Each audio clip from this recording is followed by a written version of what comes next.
Rasul amma ba'd.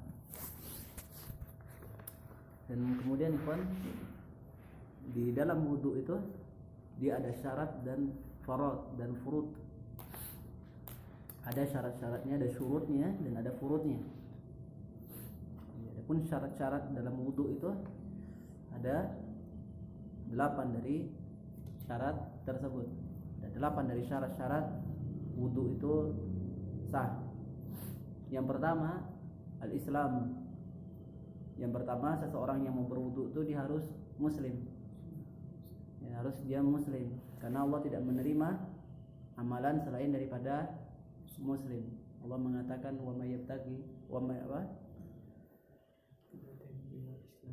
yabtaghi ghairal islami dinan fala yuqbal minhu. Barang siapa yang mencari selain daripada Islam itu agama, maka tidak diterima darinya. Karena benar-benar dari sisi Islam dia harus seorang yang muslim dalam berwudu, karena wudu itu adalah ibadah. Dan bukan berarti orang kafir itu enggak wajib dia berwudu. Tidak wajib dia berwudu. Orang kafir, orang musyrik, orang Hindu wajib berwudu, tapi mereka la yuhafizul wudu. Sehingga Nabi sallallahu alaihi wasallam dalam hadisnya Ibnu Majah dari Imam Daruqutni juga meriwayatkan hadis ini, Nabi mengatakan apa? La yuhafizul wudu illa mu'minun. Tidak ada yang menjaga wudu itu kecuali hanya seorang mukmin saja. Bukan berarti menunjukkan di sana orang kafir juga di sana wajib untuk berwudu. Orang kafir itu dalam seluruh ibadah itu wajib. Dia wajib sholat, dia wajib zakat, dia wajib haji. Tetapi walaupun mereka kerjakan la yuqbalu minhu, enggak diterima dari mereka, tapi mereka tetap wajib. Sehingga Allah mengatakan apa? Wailul lil musyrikin la yu'tuna zakah. Celaka orang musyrik itu, mereka enggak bayar zakat. Allah katakan demikian, celaka mereka enggak bayar zakat, padahal mereka musyrik. Jadi jangan kita berpikir ya, orang musyrik itu dia enggak dapat syariat, dia dibebankan syariat. Sehingga ada orang di antara dulu ada yang bertanya, dia punya kafe itu, kemudian dia jual minuman-minuman keras, dia mengatakan, saya jual itu untuk orang kafir-kafir, untuk turis-turis. Bukan berarti menjual kepada mereka itu diperbolehkan. Mereka wajib untuk meninggalkan dari khamr itu. Tapi walaupun mereka tinggalkan itu, mereka enggak dapatkan pahalanya karena mereka tidak Islam. La yuqbal minhu. Tapi wajib untuk mereka itu meninggalkan keharaman, melaksanakan kewajiban. Jadi parahnya mereka itu, mereka mendapatkan 2 kali dosa.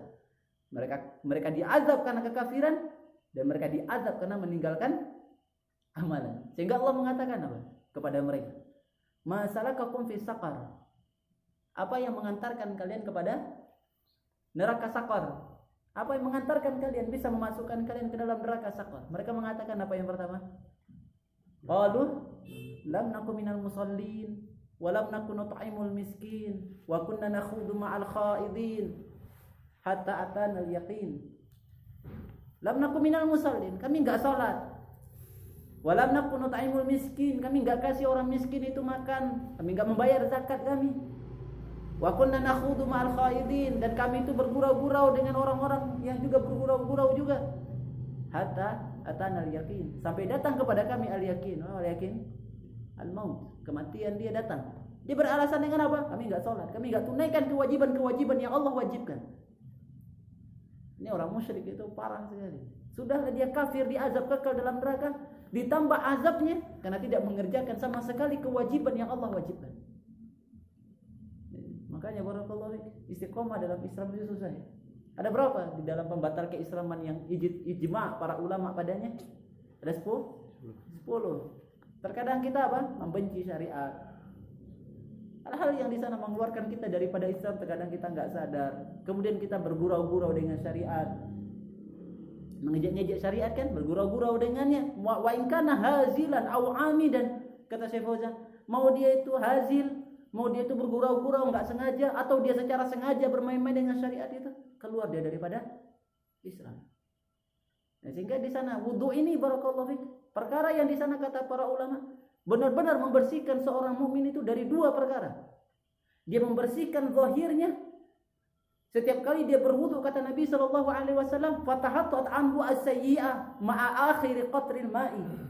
Akan gugur dari dia itu dosa bersama dengan tetesan terakhir daripada air. Tetesan terakhir daripada wudunya itu. Dan pada selesai dia wudu, di dalam hadis Muslim dikatakan apa? Dia membaca doa apa? Asyhadu an la ilaha illallah wahdahu la syarikalah wa asyhadu anna Muhammadan abduhu wa rasuluh.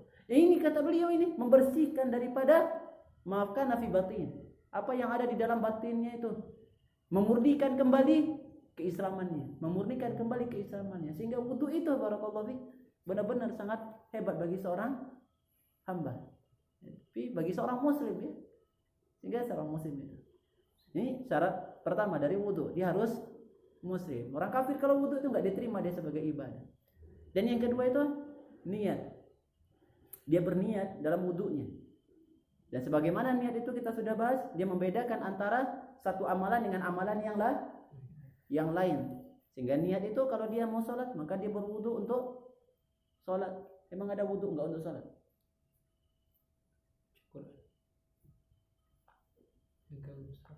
Menyentuh mushaf ya, ini termasuk adab. Apalagi selesai daripada menunaikan hajah, selesai kencing dia, selesai buang air, sebagaimana dalam hadisnya Anas bin Malik itu, ata Nabi sallallahu alaihi wasallam subata qaumin fabala qa'iman fatawadda. Dan itu mendatangi pembuangan sampah satu kaum dan beliau kencing dalam keadaan berdiri. Hadis Bukhari ya. Beliau kencing dalam keadaan berdiri dan kemudian beliau berwudu. Karena para ulama dalam permasalahan wudu itu dia memiliki niat padanya. Kalau dia berwudu itu niat dia itu untuk tatahur, untuk dia membersihkan dirinya, ya, untuk menjaga daripada wudu itu, maka dia nggak bisa digunakan ke dalam as-shalah. Sehingga niat itu membedakan daripada satu amalan dengan amalan yang lain. Maka dia berwudu itu, kalau dia berwudu untuk salat, dia berwudu untuk salat. Hadza wan an-niyah. Yang ketiga, al-aql. Dia berakal. Sehingga di sana orang majnun itu tidak diterima daripada amalannya. Ya, orang majnun itu enggak sadar dengan apa yang dia kerjakan. Termasuk juga anak-anak yang masih kecil 2 tahun, orang mabuk juga. Dia harus berakal. Karena akal itu yang membedakan dia mengerjakan sesuatu itu sebagai adah, sebagai kebiasaan, atau mengerjakan sesuatu sebagai ibadah. Mengerjakan amalan tadi sebagai kebiasaan sehari-hari saja, atau mengerjakan itu sebagai ibadah. Dan syarat yang keempat, dia harus mumayyiz. Dia seorang yang mumayyiz, seorang yang mampu membedakan. Apa syaratnya mumayyiz? Kapan anak itu bisa dikatakan mumayyiz? Kapan anak itu mumayyiz? Kapan anak mumayyiz? Mimpi. Itu balik. Mumayyiz itu dia masih kecil, kadang dia umur 7 tahun, kadang 5 tahun anak itu sudah mumayyiz. Husnul khitab wa husnul jawab. 2 syaratnya ya. Dia baik dalam berbicara, dan ketika ditanya dia bagus di dalam menjawab. Dia bagus dalam menjawab. Kadang kan ada anak-anak tuh mana Abi? Nah, jawaban dia tuh ngawur, berarti belum mumayyiz ini anak ini. Ada ditanya anak-anak itu, "Mana Abimu?" "Abi kerja, dia tadi pergi sama Ami ini, pergi sama Ami itu." Nah, berarti dia anak ini sudah mumayyiz, sudah bisa membedakan sudah bisa mengetahui pembicaraan ini arahnya kemana. Dia sudah mumayyiz anak ini. Nah, anak mumayyiz itu dia bisa membedakan dari perbuatan yang dia dikerjakan. Fayuqbal min. Ini pun diterima dari ini syarat yang keempat. Dan syarat yang kelima, dia harus min ma'in tahirin atau min ma'in tahurin. Air itu harus berjenis tahur. Dia tidak pernah bernajis. Ya. Adapun makna tahur itu luas ya. Tahur itu bukan bermakna air itu jernih, putih jernih itu. Enggak seperti itu. Tahur itu selama dia itu masih berada pada sifat air itu dan tidak dimasuki oleh najis. Sehingga ada air-air yang berubah karena beberapa sifat yang tidak najis. Seperti kalau berubah dia karena akar, kalau dia berubah karena tanah, dia berubah karena banyaknya daun-daun di dalam itu.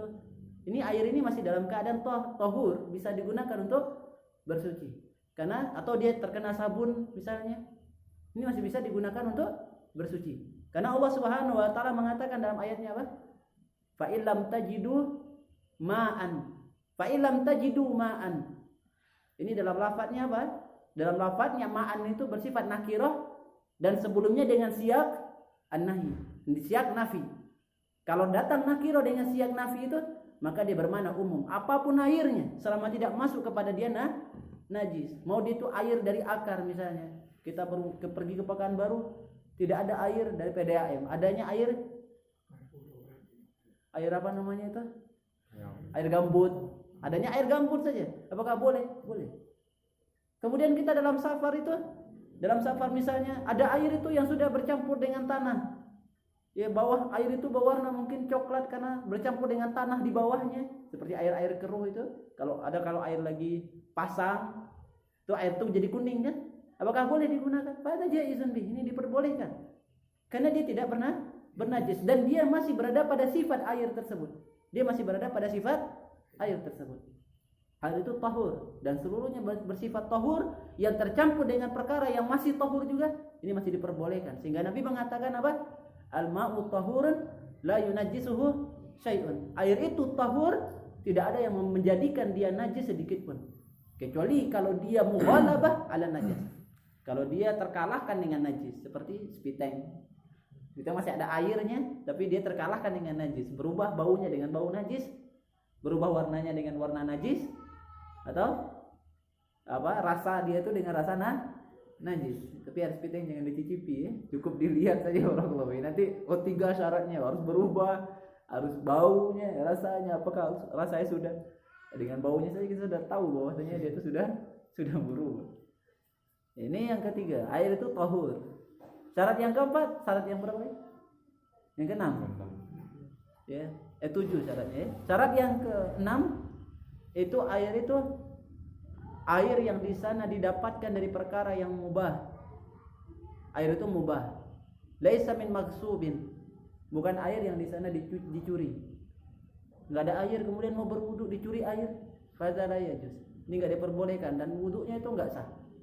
Karena Nabi SAW mengatakan dalam hadis Abu Hurairah itu, yang dikatakan Imam Muslim, innallaha thayyibun la yaqbalu illa thayyiban. Allah itu thayyib, Allah itu baik dan tidaklah menerima kecuali yang baik-baik juga. Yang baik-baik juga. Sehingga di sana air yang dicuri itu enggak diperbolehkan, atau air yang didapatkan dari perkara-perkara yang lain. Misalnya air yang didapatkan dari hasil judi. Air yang didapatkan dari hasil judi. Ayo kita taruhan, kalau seandainya saya menang kamu kasih air itu. Ini taruhan enggak diperbolehkan kecuali hanya pada perkara yang diperbolehkan Nabi saja. Seperti misalnya berpanah, berkuda, bergulat. Selain daripada yang di sana tidak diperbolehkan. Ayo kita berlomba.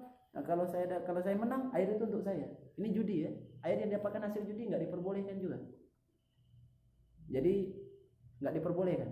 Atau air yang didapatkan dari hasil riba. Bagaimana hasil riba misalnya?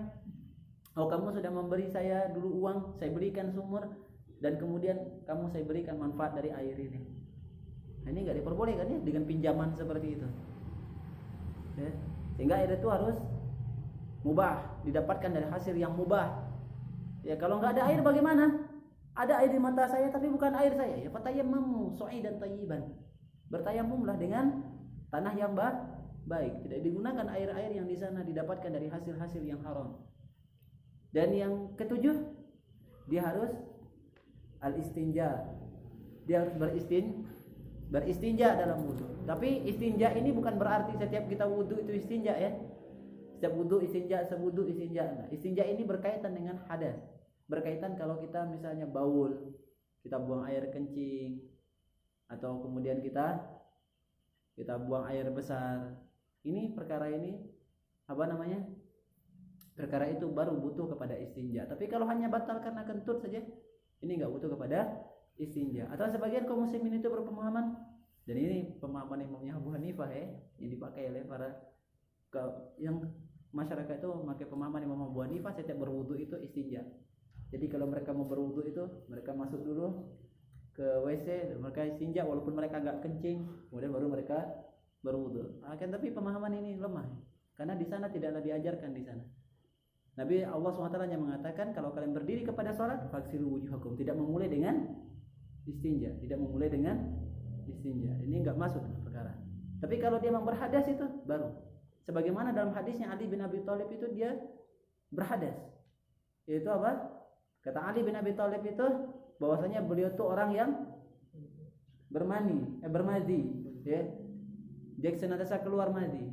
Fa ba'astu Al-Miqdad bin Aswad ayas ala Nabi sallallahu alaihi wasallam. Kemudian saya utus Miqdad bin Aswad untuk bertanya kepada Nabi sallallahu alaihi wasallam. Dan Nabi mengatakan apa? Igsil zakaraka wa tawadda. Cuci kemaluanmu dan kemudian kamu berwudu. Kenapa? Karena di sana dia berhadas. Tapi kalau dia enggak berhadas, maka enggak disyaratkan di sana dia harus istinja. Enggak disyaratkan di sana dia harus istinja. Atau sebagaimana wanita yang di sana istihadah, yang keluar darah terus. Nah, kalau ada sesuatu yang keluar dari kemaluan itu pada wanita, maka dia berhadas kan? Maka Nabi SAW mengatakan kepada Ummu Salamah, maka apa? Igsil farjaki wa tawadda'i. Cuci kemaluan kamu itu dan kamu berwudu. Setiap kali kamu mau salat, cuci kemaluanmu dan kamu berwudu. Nah, ini dikarenakan dia berhadas. Tapi kalau dia enggak mengeluarkan apa-apa, misalnya dia dalam salat kemudian dia kentut, apakah dia harus istinja? Tidak. Enggak ada dalil yang mengajak untuk istinja kepada yang demikian. Tidak ada dalil yang mengajak untuk istinja. Dia hanya mengulang wudunya saja. Karena enggak ada yang keluar dari dua jalan tersebut. Dan syarat yang berikutnya terakhir ya, besok kita lanjutkan lagi. Mumpung teduh nanti hujan lagi. Syarat yang ke-8 itu harus apa?